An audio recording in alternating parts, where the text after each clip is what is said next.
your science teacher. So take out your science book. Amazing Science is your book. Take out your book. आज हम chapter 2 start करने वाले हैं. Chapter 2 का नाम है रिप्रोडक्शन इन लिविंग थिंग्स. यानी हम लिविंग थिंग्स में किस तरह से रिप्रोडक्शन होती है उसको स्टडी करेंगे कि जितने भी लिविंग थिंग्स हैं वो किस तरह से रिप्रोड्यूस होते हैं. अच्छा, तो हम इसमें कौन कौन से टॉपिक्स कवर करेंगे. सबसे पहले तो रिप्रोडक्शन इन एनिमल्स कवर करेंगे. एनिमल्स में किस तरह से रिप्रोडक्शन होती है. तो हम किन एनिमल्स के बारे में पढ़ेंगे. बटरफ्लाई के बारे में पढ़ेंगे, फ़िश के बारे में पढ़ेंगे, फ्रॉग के बारे में पढ़ेंगे, बर्ड्स और मेमल्स के बारे में पढ़ेंगे कि इनमें रिप्रोडक्शन कैसे होती है.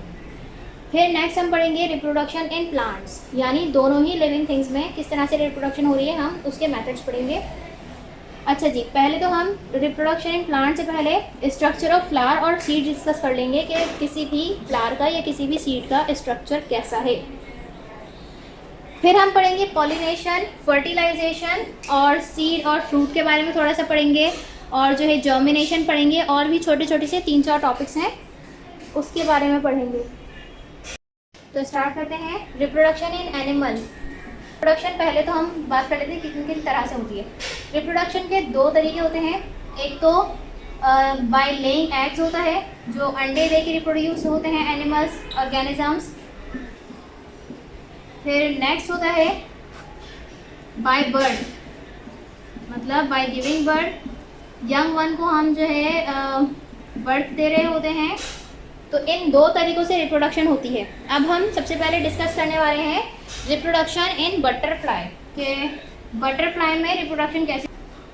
अच्छा जी, तो ये हम डिस्कस करेंगे, लेकिन उससे पहले मैं आपको बता दूं कि कौन कौन से एनिमल्स जो हैं बाय लेइंग एग्स रिप्रोड्यूस होते हैं. लिजर्ड यानी छिपकली, बर्ड्स, फ्रॉग्स, फिश, ये तमाम वो एनिमल्स हैं जो एग ले करके रिप्रोड्यूस होते हैं. और अगर हम बात करें बाय गिविंग बर्थ में हो जाता है काउ, शीप और गॉट, मेमल्स. ये तमाम जो हैं यंग वन को बर्थ देते हैं, उसके बाद रिप्रोड्यूस होते हैं वो.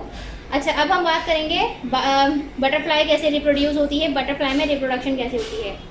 तो बटरफ्लाई में रिप्रोडक्शन किस तरह से होती है उसके बारे में बात कर लेते हैं.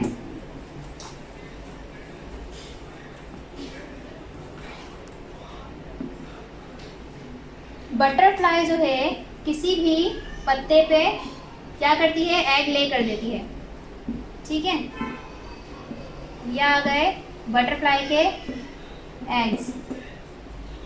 ठीक है, बटरफ्लाई के एग्स के बाद क्या होता है, आफ्टर अ वीक यानी कि 1 हफ्ते के बाद उसमें उन एग्स में से क्या निकलना शुरू हो जाते हैं, लार्वी या कैटरपिलर. कैटरपिलर तो आपने ही देखा है, सभी ने ही देखा है. एक काइंड का जो है वो इंसेक्ट जैसा होता है, वो उसमें से निकलना शुरू हो जाता है उन एग्स में से. ये क्या हो गया, कैटरपिलर निकलना स्टार्ट हो गया. ठीक है, अब थोड़े टाइम बाद ये कैटरपिलर क्या करेगा, मूव ऑन करेगा, जाएगा. कहाँ जाएगा, किसी शेल्टर्ड प्लेस, ड्राई प्लेस पे जाएगा, मतलब खुश्क जगह होगी और वहाँ पे शेल्टर भी होना चाहिए. तो उसने इसी तरह से कोई पत्ता या कोई स्टेम देख ली, उसको सूट किया, उसने वहाँ पे जाके अपना क्या किया, वो रहने लगा. और फिर थोड़े टाइम बाद उसका एक स्टेज आता है, रेस्टिंग स्टेज. उसमें वो क्या करता है, वो कुछ अपने माउथ से थ्रेड लाइक स्ट्रक्चर्स यानी कि धागेनुमा स्ट्रक्चर प्रोड्यूस करता है. धागेनुमा स्ट्रक्चर प्रोड्यूस करके वो एक प्यूपा बना लेता है. ये धागेनुमा स्ट्रक्चर बन गया. धागेनुमा स्ट्रक्चर में वो क्या करेगा, वो स्टे करने लगेगा. वो कैटरपिलर इसके अंदर आ जाएगा. ठीक है, वो कैटरपिलर इसमें रह रहा है. स्लीपिंग स्टेज है इसकी, इसे हम कहेंगे, इस वाले वो थ्रेड वाले स्ट्रक्चर को हम कहेंगे प्यूपा. ठीक है, और इसकी ये जो है वो स्लीपिंग स्टेज है.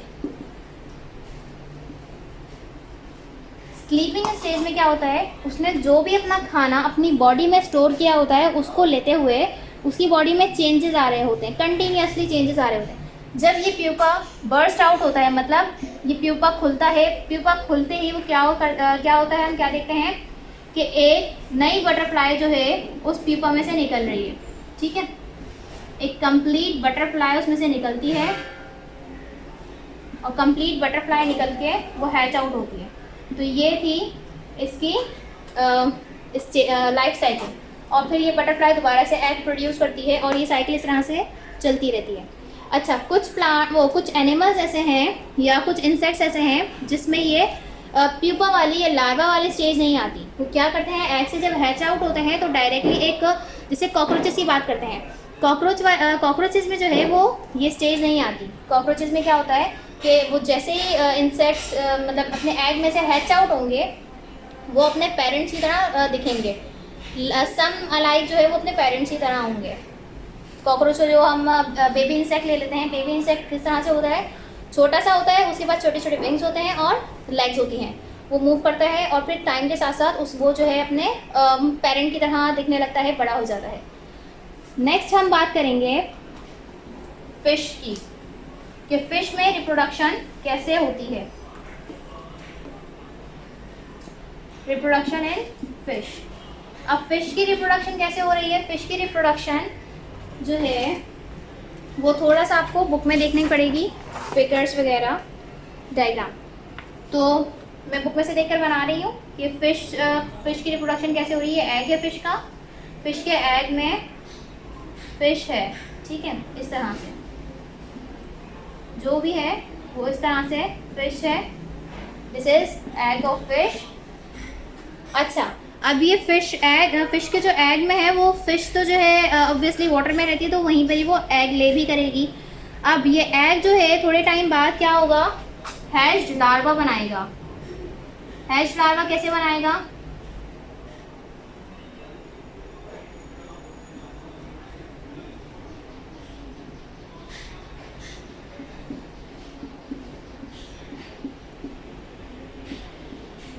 ठीक है, दिस इज हैच्ड लार्वा।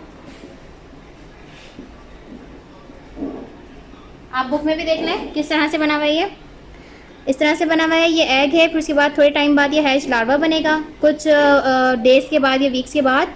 फिर उसके बाद किस में चेंज हो जाएगा, ये फ्रेम में चेंज हो जाएगा। स्ट्रक्चर वैसे ही रहेगा, बस इसका साइज थोड़ा सा बढ़ जाएगा, ठीक है, साइज में थोड़ा सा बड़ा हो जाएगा, बाकी स्ट्रक्चर इसका सेम ही रहेगा इस तरह से, ठीक है। ये हो गया प्रे। इसे हम इस स्टेज पे जो भी फिश का हम कहेंगे उसे हम कहेंगे फ्रे कहेंगे, और उसके बाद एक कंप्लीट फिश तैयार हो जाएगी, कंप्लीट फिश, ठीक है। ये थी सिंपल सी लाइफ साइकिल फिश की, ठीक है।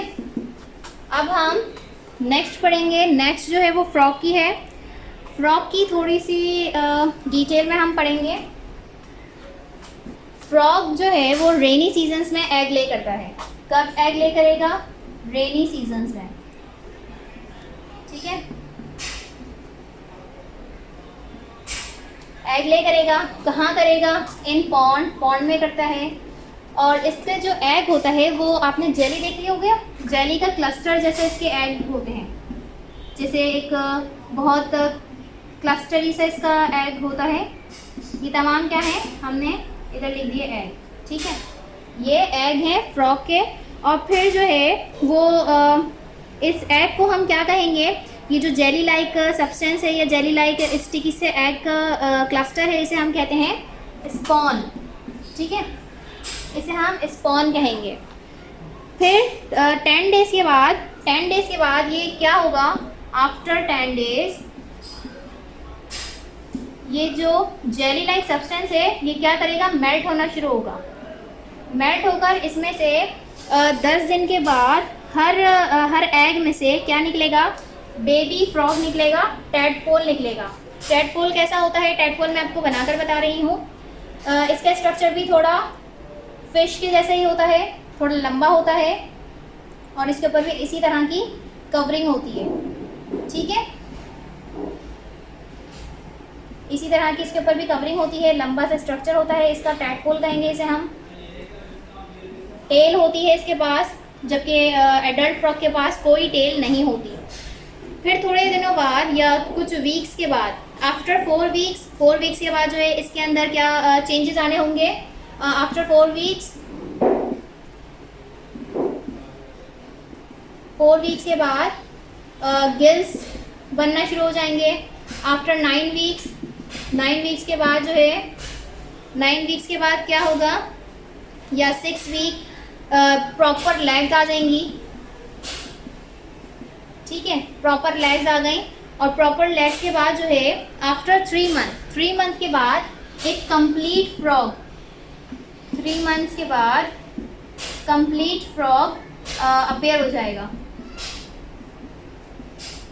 ठीक है, अब ये लाइफ साइकिल हम दोबारा से एक दफ़ा पढ़ लेते हैं कि फ्रॉग है, फ्रॉग ने बहुत क्लस्टरी से जेली लाइक सब्सटेंस में एग दिए, उसे हमने क्या कहा, स्पॉन कहा। 10 दिन के बाद ये मेल्ट होना शुरू हुआ, जेली लाइक सब्सटेंस टैडपोल में चेंज हो गया। 4 हफ्ते बाद इसमें गिल्स प्रोड्यूस हुए, गिल अपीयर होना शुरू हुए। फिर उसके बाद 6 वीक्स के बाद, 6 to 9 वीक्स के बाद प्रॉपर लेग्स आई, और फिर 3 महीने बाद एक कंप्लीट फ्रॉग अपीयर हो गया और इसकी जो टेल थी वो डिसअपीयर हो जाएगी, गायब हो जाएगी। ठीक है, समझ में आ गया हो आप लोगों को। अब हम नेक्स्ट बात करेंगे बर्ड्स की और मेमल्स की कि वो किस तरह से रिप्रोड्यूस होते हैं। अच्छा, अब हम पढ़ेंगे कि बर्ड्स में रिप्रोडक्शन कैसे होती है। सबसे पहले तो मैं आपको ये बता दूं कि बर्ड्स कहाँ एग ले करते हैं। Birds lay eggs in nest, उनका घोंसला होता है, वो वहाँ पर एग ले करते हैं, वहाँ पर अंडे देते हैं। ठीक है, अब फीमेल बर्ड ने क्या किया, एग ले कर दिए, लेड एग। ठीक है, नेस्ट में एग ले कर दिए, ये हमने बना दिया, नेस्ट बना दिया। इसमें फीमेल बर्ड ने क्या किया, एग ले कर दिए। अब वो फीमेल बर्ड क्या करेगी, इन एग्स के ऊपर बैठेगी कितने टाइम, एटलीस्ट 4 वीक्स। 4 वीक्स वो फीमेल बर्ड, यानी कि जो भी फीमेल बर्ड है वो इन एग्स के ऊपर बैठेगी 4 वीक्स तक। क्यों बैठेगी, ताकि वो इनको वार्म दे सके, यानी कि गर्मी दे सके। और फिर थोड़े टाइम बाद 4 वीक्स के बाद क्या होगा, birds, baby birds hatch out होंगे। ठीक है, बेबी बर्ड हैच आउट हो गए, बेबी बर्ड निकल गए। बेबी बर्ड जब निकलेंगे उस टाइम उनकी एक तो आइज क्लोज होंगी, आइज क्लोज होने के अलावा थोड़े फैदरी होंगे, आइज क्लोज होंगी। ठीक है, तो फिर उसके बाद बोथ पेरेंट्स, मतलब उसके पेरेंट्स दोनों हैं, तो वो जो है उसको क्या करेंगे, फीड कराएंगे, मतलब खाना वाना खिलाएंगे, उसकी देखभाल करेंगे। कब तक ये करेंगे, जब तक कि वो खुद से इतने बड़े नहीं हो जाते कि अपना खाना फाइंड कर सकें और अपना ख्याल कर सकें। ठीक है, फिर उसके बाद जैसे ही वो बड़े हो जाएंगे वक्त के साथ साथ, वो क्या करेंगे, अपना खाना खुद तलाश करने लगेंगे, और फिर इस तरह से उनकी लाइफ साइकिल चलती होती है। 4 वीक्स तक बेबी बर्ड उनको वार्म देगी, गर्मी देगी, बेबी बर्ड हैच आउट होंगे, उनकी थोड़े फैदरी होगी उनकी बॉडी, क्लोज आइज होंगी, और फिर थोड़े टाइम बाद लुक आफ्टर करेंगे उनके पेरेंट्स, और फिर वो बर्ड बनने तक उनके साथ रहेंगे। देन उनकी लाइफ साइकिल इस तरह से चलती रहेगी।